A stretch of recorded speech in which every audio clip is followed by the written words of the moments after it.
This video is sponsored by Pianote. I've talked quite a lot in the past about songwriters ripping off other songwriters, basing their song on somebody else's song.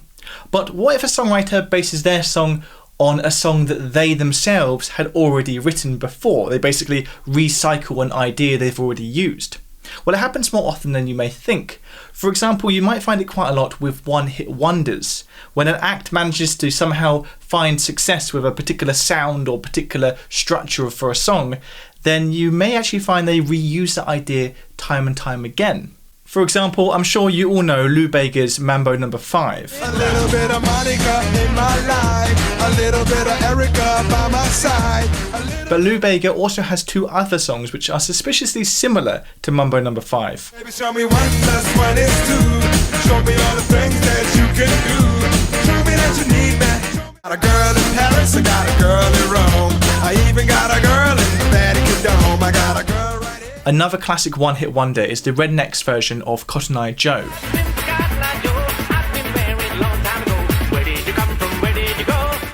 Well, I guess Rednex aren't technically one-hit wonders because one of their other successful songs is Old Pop in an Oak, which, as you can hear, is pretty much just a spiritual sequel to Cotton Eye Joe.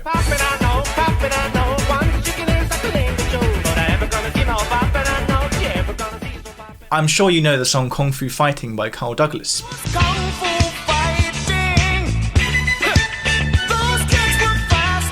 Did you know that that's not the only song he wrote about Kung Fu Fighting?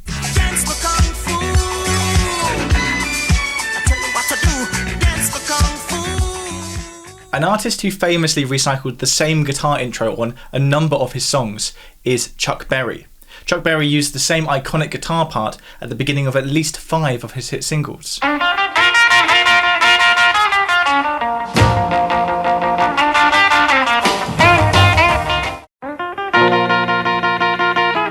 In the heat of the day, down in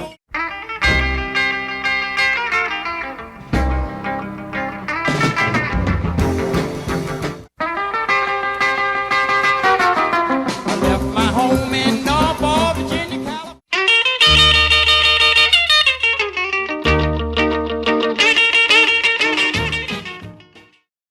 I think many times when a songwriter or a musician recycles an idea they've already used in a song before, they're not doing it intentionally, they're just falling back on an idea they always like to use, a little habit or part of their style that they just wind up coming back to time and time again.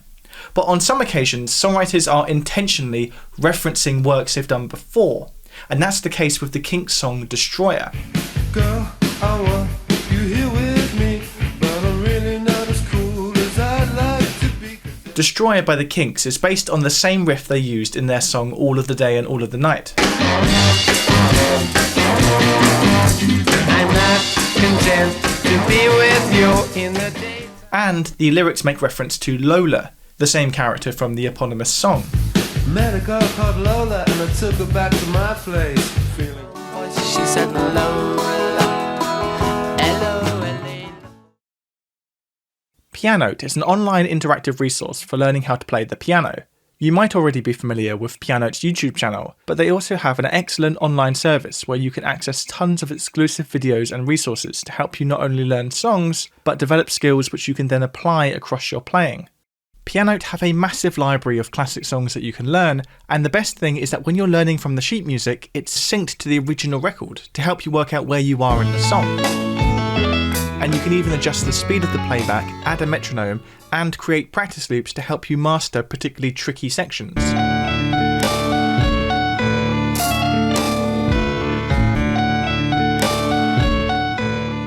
Also, a subscription to Pianote gives you full access to their sister services Drumeo, Guitario and Singio, making it really good value for money. To learn more about Pianote, follow the link in the description and do consider subscribing to their YouTube channel.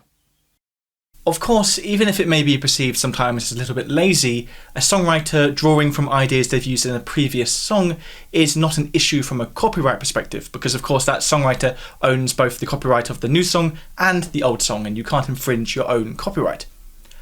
Unless, of course, the copyright of a song that you wrote has now actually been given away or sold to a publisher. And that was the case with John Fogerty of Creedence Clearwater Revival when he got sued for infringing the copyright of his own song. In 1985, Fogerty released the song The Old Man Down the Road. He take a thunder from the mountain. He take a lightning from the sky. Soon after, Fantasy Records, his previous record label with Creedence Clearwater Revival, took him to court suggesting that he had infringed the copyright of Creedence Clearwater Revival's song Run Through the Jungle. Thought it was a nightmare. Lord, it's all so true. Of course, John Fogerty had written both songs, so part of the reason these two songs sounded similar was because they were written and performed by the same person. Now, even though the two songs did have some similarities, they were actually different enough to be deemed eventually to be two different songs by the court, and therefore John Fogerty was not successfully sued by his previous record label.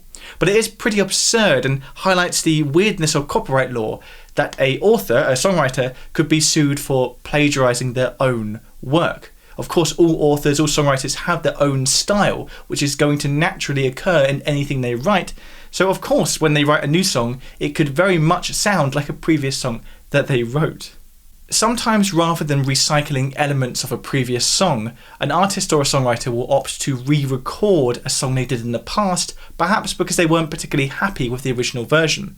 And that's actually something I explored in a previous video of mine. For example, in that video I look at how Joni Mitchell re-recorded the song Both Sides Now when she was much older, doing a much more mature and developed take of the song. So do check that out if you're interested.